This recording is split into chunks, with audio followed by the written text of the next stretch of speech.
ქუთაისში დიუშენის დაავადებული ბავშვების მხარდამჭერი აქცია გაიმართა. დიუშენის დაავადებული ბავშვების მშობლები 2 წელია ხელისუფლებას შვილებისთვის სასიცოცხლოდ მნიშვნელოვანი წამლების შემოტანას თხოვენ. ამ მოთხოვნით ისინი აქციებს მართავენ. მშობლები ხელისუფლებისგან დროულ და ქმედით გადაწყვეტილებას ელიან. ქვეყანაში დაახლოებით 100-მდე ბავშვი საჭიროებს შესაბამის მკურნალობას. როგორც ჯანდაცვის მინისტრი მიხეილ სარჯველაძე აცხადებს, ეს მედიკამენტები სარისკო და საფრთხის შემცველია. ჩვენი ბავშვები არიან ისეთივე ბავშვები, როგორც ყველა თქვენთაგანის ბავშვები. მათ ისევე უხარიათ ეს სამყარო. მას ისევე უყვართ მზე, დედამიწა, ბუნება, თამაში, მათ ისევე უყვართ ყველაფერი, როგორც თქვენ ბავშვებს, მაგრამ მათ არ შეუძლიათ ამის კეთება. ისინი უკვე 7 წლიდან მათ უკვე ექნებათ სიარულის პრობლემა. 7 წლიდან 11 წლამდე მათ უკვე სიარულის პრობლემა ექნებათ. 11 წლიდან ისინი იწყებენ ეთში ჩაჯდომას. 16 წლიდან უკვე მათ ექნებათ ხელის მოძრაობის პრობლემა. ხელებს ვერ ამოძრავებენ ადვილად. ხოლო 18, 19 და 20 წლიდან მათ უკვე ექნებათ სუნთქვის პრობლემა. ჩვენ მშობლები ყოველდღე უყურებთ ამ საშინელებას და ჩვენ არ გვიხარია, არ ჩვენი ბავშვების გაზრდა და არც მათი დაბადების დღეები არ გვიხარია, ვინაიდან მათი დაბადების დღე არის ერთი ნაბიჯი კატალური შედეგისკენ და ერთი ნაბიჯი ეტლისკენ და ერთი ნაბიჯი საწოლისკენ. ჩვენ გქონდა მოლაპარაკება სახელმწიფოსთან ამ საკითხზე. თავიდან ვიყავით მარტო. თავიდან ჩვენ მშობლები ვიყავით მარტო. ყველა მარტო და ცალ-ცალკე ვერ ვწოდით ამ დაავადებას. შემდეგ ერთმანეთი მოვწებნეთ და გადავწყვიტეთ, რომ ერთად ვიბრძოლოთ და მივადგეთ სახელმწიფოს. ჩვენ საზოგადოება არ შეგვიწუხებია, ჩვენ შევაწუხეთ სახელმწიფო. და სახელმწიფო რო შევაწუხეთ, წელიწად ნახევარი ქონდა მოლაპარაკება სახელმწიფოსთან, მაგრამ ვერაფერი შედეგი ვერ მივიღეთ. ჩვენი ბავშვებისთვის ერთადერთი რაც იყო, ის იყო, რომ მათ მიცეს შშმ პირის სტატუსი და სახელმწიფო ჩვენ გვაძლევს მედიკამენტს, რომელიც მათ მდგომარეობას ნაწილობრივ აუმჯობესებს, მაგრამ ძალიან მნიშვნელოვნად აუარესებს. ასე რომ დღეისათვის ჩვენ ვართ უკვე ქუჩაში გამოსული და ჩვენი იმედი არის ხალხი და ჩვენი იმედი არის საზოგადოება. ჩვენი გადარჩენის ერთადერთი გზა არის ხალხის გვერდზე დადგომა. ამიტომ დიდი მადლობა ყველას აქ მოსვლისთვის და დიდი მადლობა ჩვენი მხარდაჭერისთვის.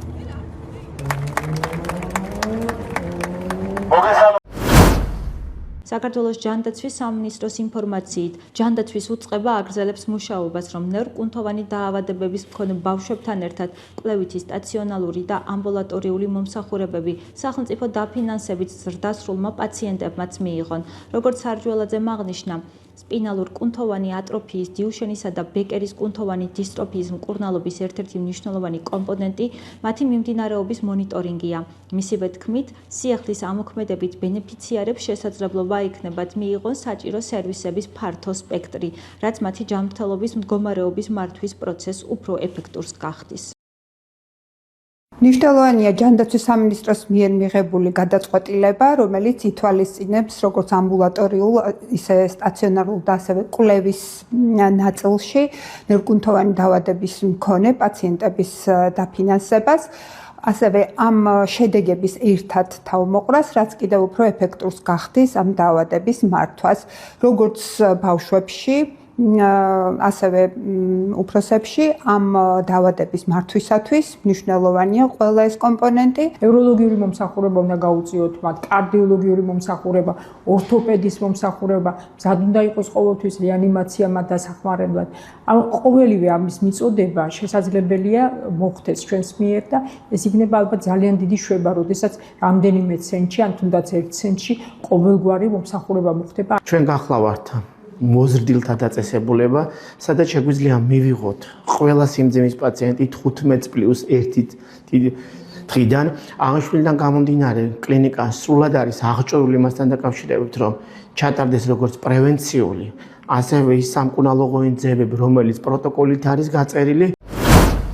მაკა ბოჭორიშვილი საქართველოში ევროკავშირის ელჩს პაվել ჰერჩინსკის ცერემონიების სასახლეში შეხვდა. პაվել ჰერჩინსკის შეხვედრაზე დაბარება მის მიერ გაკეთებულ განცხადებას უკავშირდება. შეხვედრის შემდგომ მედიასთან კომენტარი საგარეო საქმეთა მინისტრმა მაკა ბოჭორიშვილმა გააკეთა. შეგახსენებთ, რომ ევროკავშირის ელჩმა საქართველოში პაվել ჰერჩინსკიმ ბრიუსელში ევროპის საგარეო ქმედებათა სამსახურში, სადაც დოკუმენტური ფოტო გამოფენა საქართველოს ფოკუსში გაიხსნა.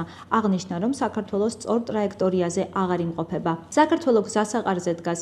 საქართველოს მომავალი ჯერ არ დაწერილა, მაგრამ ის, რაც მომავალ კვირებსა და თვეებში გადაწყდება, განსაზღვრავს. ეკუთვნის საქართველოს ევროპული ქვეყნების ოჯახს, რომელიც დაფუძნებულია დემოკრატიაზე, კანონის უზენაესობასა და ადამიანის უფლებებზე, თუ სამწუხაროდ თავის ბნელ წარსულს დაუბრუნდება. ჩემი მთავარი გზავნილი ქართული ხალხის მიმართ არის, ნუ დაკარგავთ იმედს. ჩვენ არ უნდა დაუშვათ, რომ საქართველოს და შესანიშნავი თბილის სტუმართმოყვარე ქართული ხალხი დაბრუნდეს ძალადობის, სამოქალაქო ომის, სიღარიბის, გაჭირვების, კორუფციის ბნელ პერიოდში. ეს არ არის ის მომავალი, რომელსაც ისინი იმსახურებენ, როგორც კი ხელისუფლება გამოთქვამს ჩვენთან თანამშრომლობის სურვილს. ჩვენ ყველაფერს გავაკეთებთ იმისათვის, რომ დავეხმაროთ საქართველოს გახდეს ევროკავშირის წევრი, განაცხადა ჰერჩინსკიმ, რომლის ციტატასაც ნეტ გაზეთი ავრცელებს. ხალხის ნება გამოხატულია საქართველოს ხელისუფლების არჩევანში. შესაბამისად, ხელისუფლებამ ყველაზე კარგად იცის და ყველაზე კარგად გრძნობს, რომელი გზის გასაყართან დგას საქართველო. რამდენად ჭირდება საქართველოს უსაფრთხოებას გაფრთხილება და საქართველოში რამდენად გვჭირდება სტაბილურობა. რამდენად არ გვჭირდება წახალისება ამ საზოგადოების კიდევ უფრო პოლარიზების და რადიკალური დღის წესრიგი. ის განცხადებები, ის ქმედებები, ის ნაბიჯები, რაც ითქმება ბრიუსელის მხრიდან, ის დამოკიდებულება, რომელსაც ჩვენ ვხედავთ საქართველოს ხელისუფლებასთან მიმართებაში, რომელიც სხვათა შორის ქართული ხალხის მიერ არის არჩეული, არის მიუღებელი. მიუღებელია ყველაფერი ის, რაც აღვივებს ჩვენ საზოგადოებაში პოლარიზებას. როგორი განმარტებაც არ უნდა მოვისმინოთ, ფაქტები და ქმედებები რჩება ფაქტებად და ქმედებებად. დღეს სურათი, რომელსაც ჩვენ ვხედავთ, არის მიუღებელი. მოველით, რომ ბრიუსელის მხრიდან იქნება ის დამოკიდებულება, რასაც იმსახურებს საქართველოს კეთილსინდისიერ ურთიერთობებში.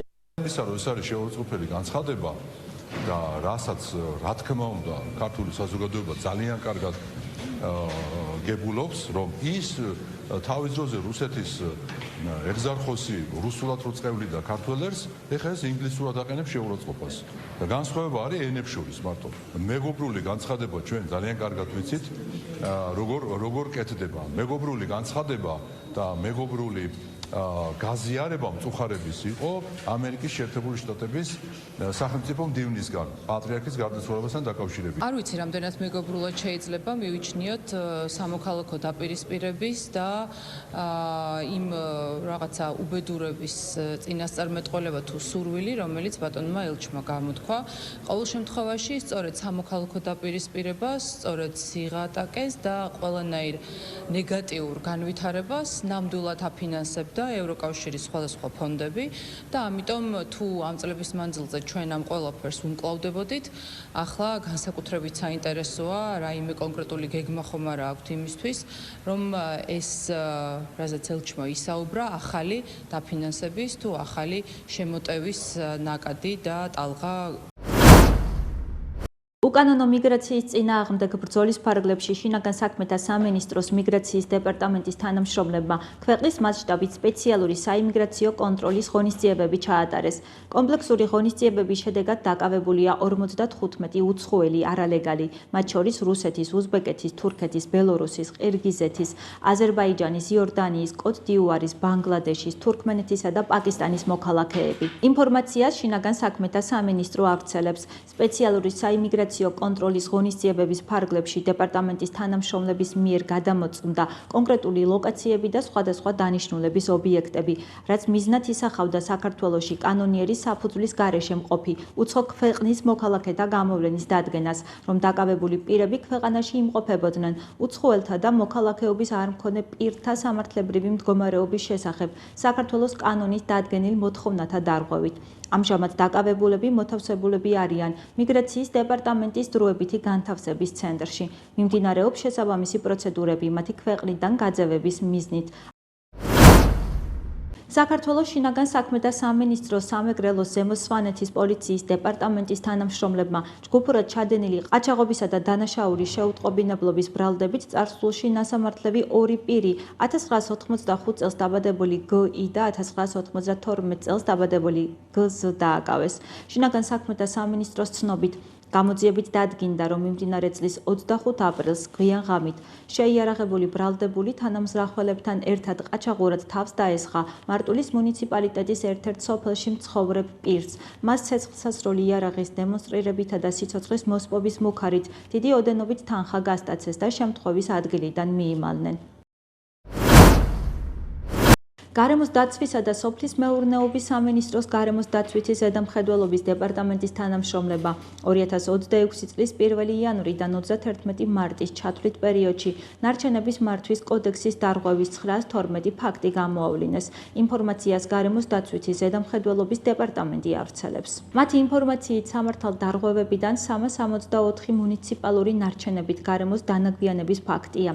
111 სამშენებლო ან სხვა ინერტული მასალის გარემოს დანაგვიანება. 159 მუნიციპალური არასახიფათო ნარჩენების ღია წესით ან არადანიშნულების საწვავ დანადგარში წვა. 31 კანალიზაციის და შლამისებრი ნარჩენებით ტერიტორიის დაბინძურება, 21 ცხოველის სხეულის ნარჩენებით გარემოს დანაგვიანება დაბინძურება, 63 კომპანიის ნარჩენების მართვასთან დაკავშირებული სპეციალური ვალდებულებების შეუსრულებლობა, 20 სახიფათო ნარჩენების მართვასთან დაკავშირებული მოთხოვნებისა და ვალდებულებების შეუსრულებლობა, 153 კი სხვა დარღვევა.